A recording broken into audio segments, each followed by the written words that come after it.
ne nous permet pas d'évoluer. Pour réussir notre carrière, il est indispensable de s'y former. C'est avec une immense joie et un profond sentiment d'accomplissement que je me tiens devant vous aujourd'hui pour célébrer l'apothéose des ateliers de formation des acteurs culturels AFAC et donner naissance au Forum des arts vivants d'Afrique, FAVA, lors de cette édition exceptionnelle de 2023. Depuis le lancement du programme AFAC 2022 et 2023, notre objectif était clair: la professionnalisation et la structuralisation de notre écosystème culturel. Au fil des sessions, nous avons exploré des thématiques transversales qui ont façonné et enrichi nos connaissances, élargissant ainsi les horizons de nos différentes disciplines artistiques. Aujourd'hui, nous nous réjouissons de marquer cette apothéose avec un événement majeur, le FAVA, qui rassemble les forces vives de nos différentes disciplines artistiques, mettant en lumière la diversité et la richesse des arts vivants en Afrique. Nous croyons fermement que les arts vivants ne se résument pas uniquement à la musique live, mais englobent une myriade d'expressions artistiques qui font vibrer notre continent. Le FAVA, en tant qu'occasion phare de cette apothéose, constitue un espace privilégié pour réunir les professionnels de la culture, les décideurs politiques et les opérateurs culturels. Ensemble, nous sommes appelés à réfléchir sur l'économie créative à explorer et le potentiel immense qu'elle représente pour l'Afrique. Le thème central du FAVA 2023, l'industrie des arts vivants, moteur de développement durable pour l'Afrique, nous invite à nous plonger dans une réflexion profonde sur la manière dont la créativité peut être un moteur puissant pour le développement économique de notre continent. C'est un appel à l'action, un appel à exploiter le potentiel incommensurable de nos talents artistiques pour façonner un avenir prospère et dynamique pour l'Afrique. C'est l'occasion pour nous de lancer un appel à nos autorités, aidons la culture à occuper cette place phare si chère.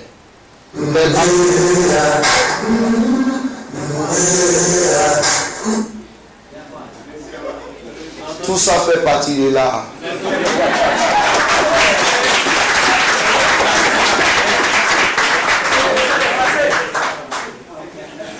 C'est un appel à l'action. Comme il a si bien compris, il n'a pas hésité à vous faire vivre la musique qui prend son existence sur le battement de notre cœur. Parce que le métronome de la musique au studio, quand ça compte, ça va sur le battement du cœur de l'homme. Donc pour dire que la musique, c'est la vie. Si nous sommes rassemblés ici, c'est parce que nous vivons. Donc c'est un appel à l'action. Un appel à exploiter le potentiel incommensurable de nos talents artistiques pour façonner un avenir prospère et dynamique pour l'Afrique. C'est l'occasion pour nous de lancer un appel à nos autorités, aidant la culture à occuper cette place si chère qu'elle a pour la construction et le développement de notre pays. Des acteurs culturels mieux formés, c'est une nation qui prospère dans la diversité. Nous souhaitons à tous les participants du FAVA le meilleur, dans l'amour, la richesse des rencontres, les découvertes, l'apprentissage et une collaboration efficace. Que ce moment soit porteur d'inspiration et qu'il renforce notre engagement envers la promotion et le développement des arts vivants en Afrique. Ensemble, faisons du FAVA 2023 un moment inoubliable, un catalyseur de changement et une célébration de la créativité africaine sous toutes ses formes. Je vous en remercie.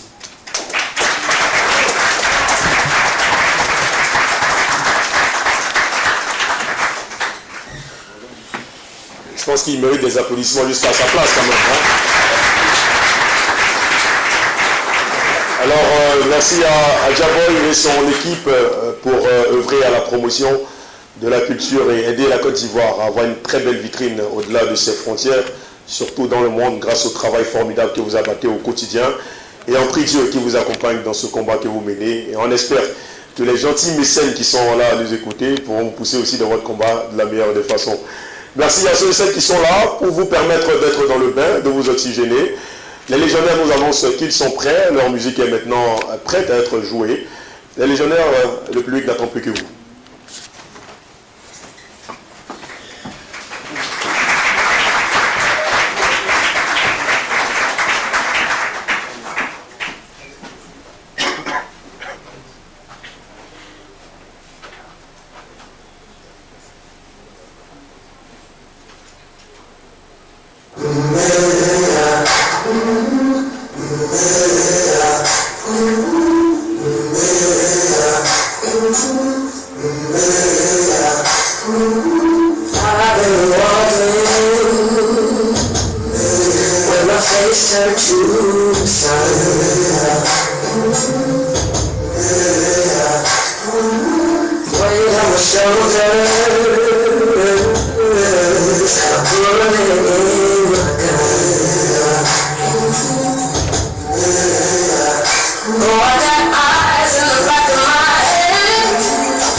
Pour eux, ça fait chaud au cœur. Le seul regret que j'ai, c'est de n'avoir jamais été bon danseur. Heureusement que le directeur de l'école de musique et de danse, l'école supérieure de musique et de danse est là, je m'inscris très bientôt là-bas. Oui, à la fin du FAVA, j'irai le voir et je m'inscrirai dans son école. Mais je vais commencer par une cure voilà, de ce que vous savez. Hein. Ne regardez pas trop ce côté-là. Ce sont les pieds qui dansent et pas le ventre. Merci à nos amis légionnaires. Je voudrais inciter les artistes ici présents à s'inscrire au Massa, au Massa 2024. Les inscriptions sont ouvertes. De grâce, inscrivez-vous et profitez des opportunités, n'est-ce pas, qui vous seront offertes par le Massa 2024. Le directeur du Massa nous avait fait l'amitié d'être là. Est-ce qu'il est là ce matin? M. Abou Kamate, qui était à l'une des éditions des AFAC et qui nous avait tenu un très beau discours ce jour-là. Parlons de discours. Soit j'introduis ce monsieur, ou alors j'introduis une artiste. Qu'est-ce que vous voulez? Discours ou artiste? Discours? Les deux? Discours. Bien. Mais pourquoi vous vous énervez, monsieur? On va... Oui. Le monsieur que je voudrais introduire maintenant a officiellement 30 ans, mais officieusement un peu plus de 30 ans de carrière musicale. Récemment, il a célébré ses 30 ans. Il s'est toujours mis à la disposition de la communauté artistique de Côte d'Ivoire et ça mérite qu'on le salue, s'il vous plaît. Il est le parrain officiel des AFAC. D'ailleurs, l'une de nos sessions de formation s'était tenue chez lui à Jacquesville. Dr Atoumoué, qui est dans la salle, ne me dira pas le contraire, lui qui avait apprécié qu'on délocalise cette formation là-bas. Mesdames et messieurs, je voudrais qu'on salue, s'il vous plaît, Kajim.